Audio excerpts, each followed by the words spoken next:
तो सबसे पहले खबर भारत के रत्न यानी रतन टाटा की। 46 वर्ष की उम्र में देश के उद्योगपति रतन टाटा दुनिया को अलविदा कह गए। मुंबई के ब्रीच कैंडी अस्पताल में रतन टाटा ने अंतिम सांस ली। रतन टाटा वो व्यक्तित्व हैं जिनका हर देशवासी नाम सम्मान के साथ लेता है। रतन टाटा का पार्थिव शरीर national centre for performing arts में अंतिम दर्शनों के लिए रखा गया, जहां केंद्रीय मंत्री अमित शाह, गुजरात के मुख्यमंत्री भूपेंद्र पटेल समेत देश की जानी मानी हस्तियों ने उन्हें श्रद्धांजलि अर्पित की। उसके बाद राजकीय सम्मान के साथ उन्हें उनका अंतिम संस्कार किया गया।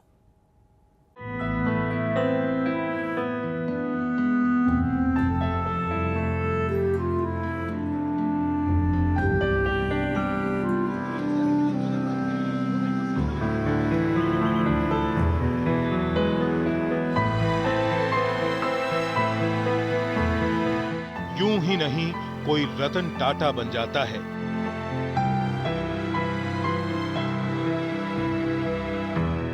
छियासी साल की उम्र में अनंत सफर पर निकले रतन टाटा का जाना सिर्फ कारोबार जगत के लिए ही नहीं, मानवता के लिए भी बड़ा नुकसान है। भारत के अनमोल रतन का मुंबई के वर्ली शमशान भूमि पर पारसी रीति रिवाजों से अंतिम संस्कार किया गया। रतन टाटा को राजकीय सम्मान के साथ अंतिम विदाई दी गई तो मानो पूरी मुंबई थम गई हो।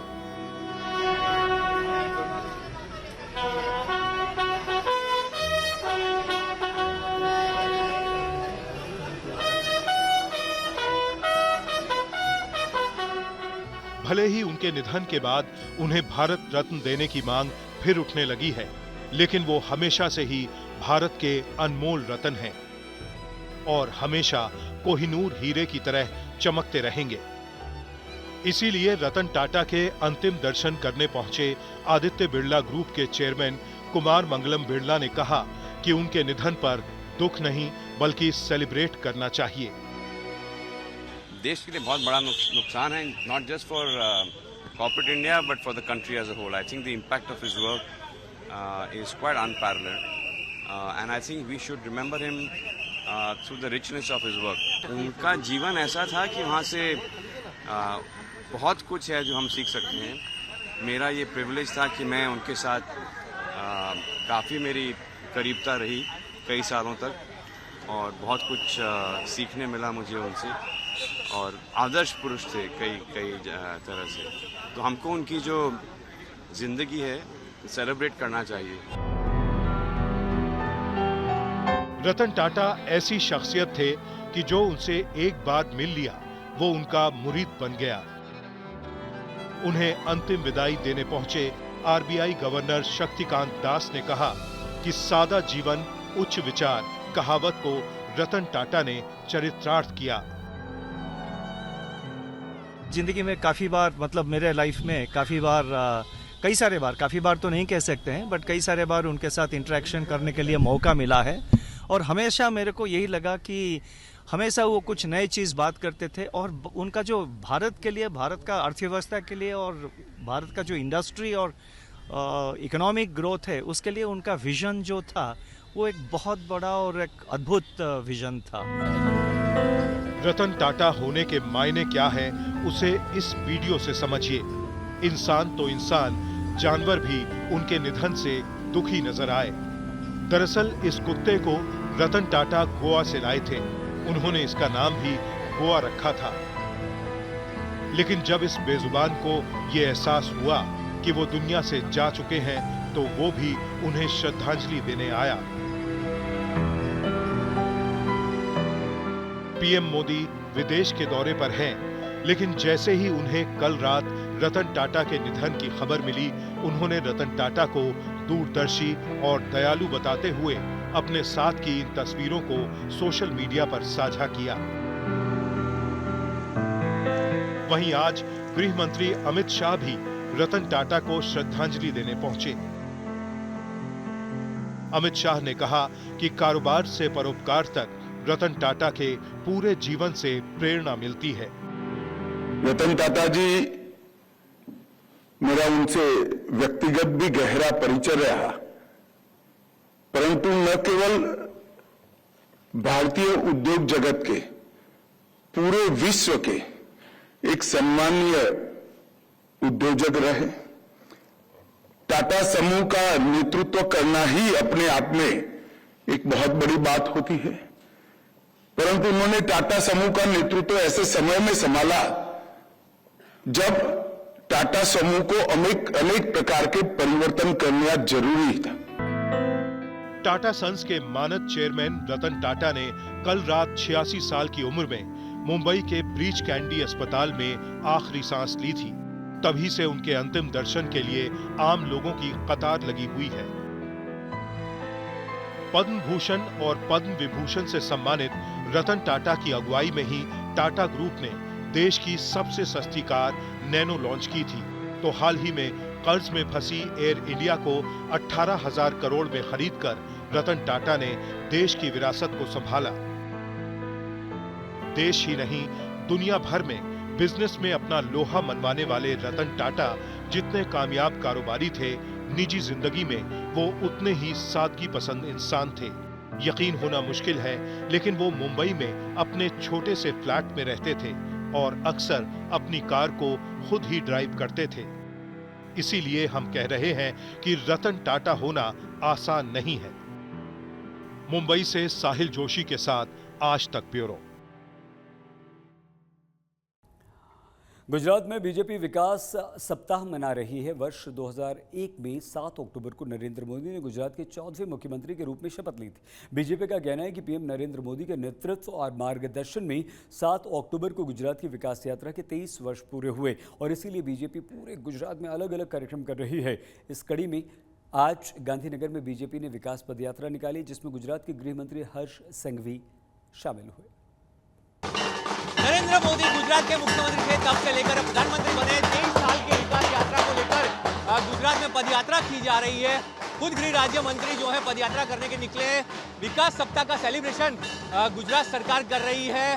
23 सालों में कितना गुजरात बदला है, वो चीज़ें लोगों को समझाने के साथ साथ पूरे देश में ये मैसेज दिया जा रहा है किस तरह से ये बदलाव हुआ है और कैसे आगे ये बदलाव चलता रहेगा। चाहे वो किसी भी क्षेत्र की बात हो, उद्योग की बात हो या फिर ह्यूमन इंडेक्स की बात हो, हर जगह पे जो है वो गुजरात आगे बढ़ा है और गुजरात आगे बढ़ने के साथ किस तरह से देश में विकास हुआ, इसका मैसेज यहाँ से दिया गया है। और वही चीज़ें जो है वो साफ तौर पे दिखाई जा रही है। हर जगह मंत्री हो, मुख्यमंत्री हो, सब वही बात कर रहे हैं। गुजरात का जो बदलाव हुआ उससे गुजरात वासी जो कभी भूल नहीं पाएंगे। तो ये विकास यात्रा की बात जो है वो की जा रही है, किस तरह से देश आगे बढ़ रहा है। गुजरात भी लगातार आगे बढ़ रहा है और इसमें नरेंद्र मोदी का योगदान जो है कोई भूल नहीं सकता। वही बात बार बार गुजरात सरकार याद कराने का प्रयास कर रही है। गांधीनगर से कैमरामैन जीवन व्यास के साथ ब्रिजेश जोशी, आज तक। अहमदाबाद में दिन दहाड़े लूट का एक सनसनीखेज मामला सामने आया। कृष्ण नगर इलाके में एक महिला सरेआम 28 किलो चांदी से भरा बैग लूटकर फरार हो गई। इस घटना का वीडियो सीसीटीवी में रिकॉर्ड हुआ। तस्वीरों में देख सकते हैं कि सड़क किनारे स्कूटी पर चांदी से भरा बैग रखकर एक व्यक्ति खड़ा है। तभी पीछे से एक महिला हाथों में ग्लव्स, मुंह पर दुपट्टा बांध कर आती है, बैग को खींचकर तेजी से भाग जाती है। थोड़ी दूरी पर यह महिला अपने साथी के साथ बाइक पर बैठकर फरार हो जाती है। अब पुलिस सीसीटीवी फुटेज की मदद से इसे तलाश रही है।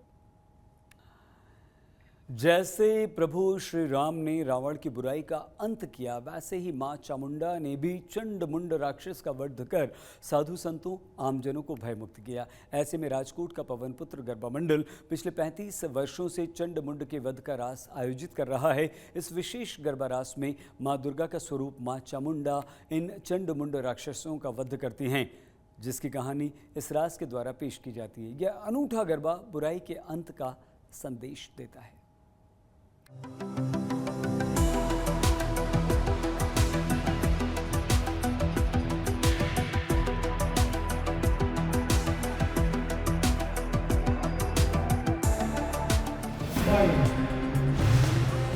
ये तस्वीरें हैं चंड मुंड जैसे राक्षसों के वध की कथा के मंचन की, जो राजकोट में किया गया।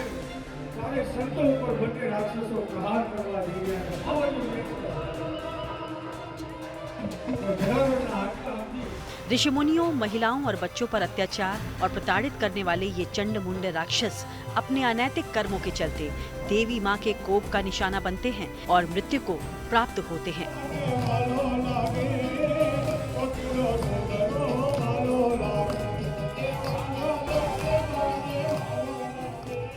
यहाँ इस कथा के मंचन को राक्षस चंडमुंड के वध का रास कहा जाता है।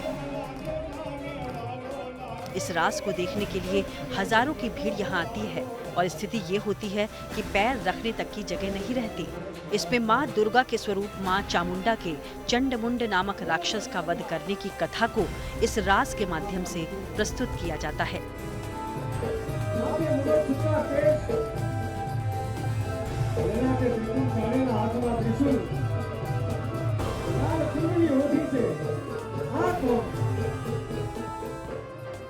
चंडमुंड नामक राक्षस को देखकर इस रास को देखने आए महिलाएं और बच्चे डरने भी लगते हैं।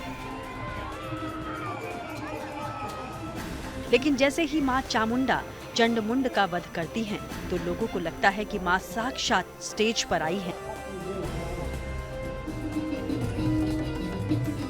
राजकोट का एक पारंपरिक गरबा मंडल है जो इस गरबा रास का आयोजन करता है,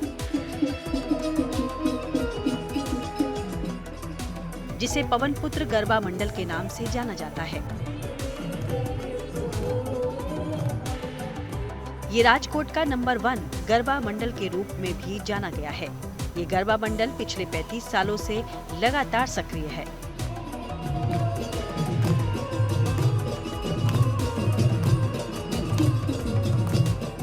यूं तो इस गरबा मंडल के कई नाटक प्रसिद्ध हैं, लेकिन राक्षस चंडमुंड के वध का रास यहाँ सबसे ज्यादा मशहूर है। हालांकि ये गरबा मंडल वर्तमान की समस्याओं से प्रेरित होकर लोगों को जागरूक करने के लिए नाटक का मंचन करता है।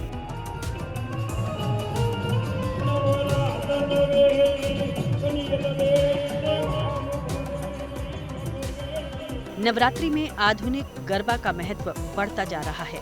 ऐसे में राजकोट का ये गरबा मंडल प्राचीन परंपराओं को जीवित रखने का, लोगों को उससे जोड़ने के लिए जुटा है। और यहाँ मौजूद आम जनों की भीड़ तस्दीक भी करती है कि प्राचीन परंपराओं को संरक्षित करने का इस गरबा मंडल का प्रयास कितना सफल है।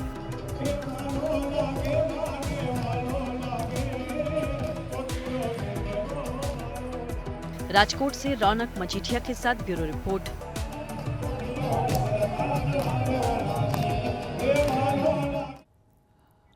हमारे देश भर में धूमधाम से शक्ति की उपासना की जा रही है और अब आपको हम बनासकांठा के अंबाजी मंदिर लिए चलते हैं। अंबाजी मंदिर मां सती के 51 शक्तिपीठों में से एक है। नवरात्र में दूर दूर से भक्त यहां आते हैं। गुरुवार को आईसीसी के प्रमुख जय शाह भी अंबाजी मंदिर पहुंचे। उन्होंने विश्व के सबसे बड़े श्री यंत्र के पास पूजा अर्चना की, आरती उतारी, हवनशाला में नारियल की आहुति दी। जय शाह हर वर्ष नवरात्र में माता रानी के दर्शन के लिए यहाँ आते हैं। नवरात्रि शक्ति की भक्ति का प्रतीक है और महिलाएं आज हर क्षेत्र में अपनी काबिलियत का लोहा मनवा रही हैं। ऐसे ही महिला सशक्तिकरण की मिसाल बनी हैं गुजरात के कच्छ में नारायण सरोवर संस्थान की पहली महिला पीठाधीश, जिनका नाम है सोनल लालजी महाराज।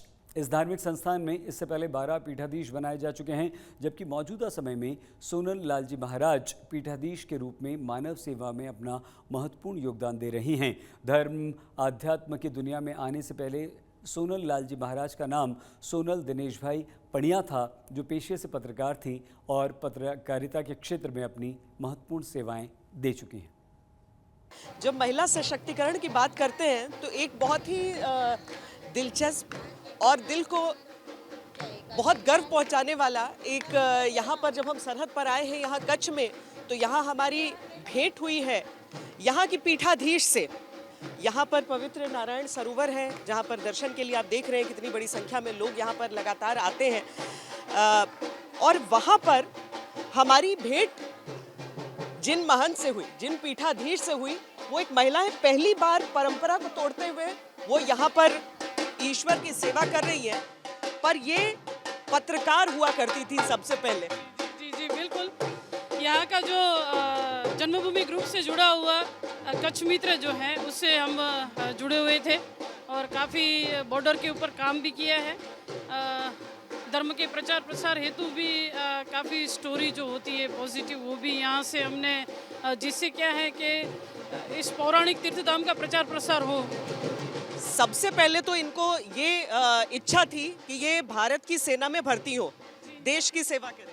जी बिल्कुल, जब छोटे थे मेरा जन्म स्थान भी यही है और ठाकुर जी और गुरु महाराज ने कर्मस्थल भी यही बनाया है। तो बचपन से यही एक मंशा होती है कि देश के लिए कुछ करें। तो हमारे गुरु महाराज थे, वो बोलते थे कि आप राष्ट्र सेवा करनी है तो फौज में ही भर्ती हो के आप नहीं कर सकते हैं, आप यहाँ पे बैठ के भी कर सकते हैं। तो उनके जो आशीर्वाद थे वो प्रदान हुए, ठाकुर जी के आशीर्वाद प्रदान हुए और आज हम आपके सामने। आज तक गुजरात में आज के लिए बस इतना ही। आप प्लीज़ अपना बहुत ख्याल रखिएगा। देखते रहिए आज तक।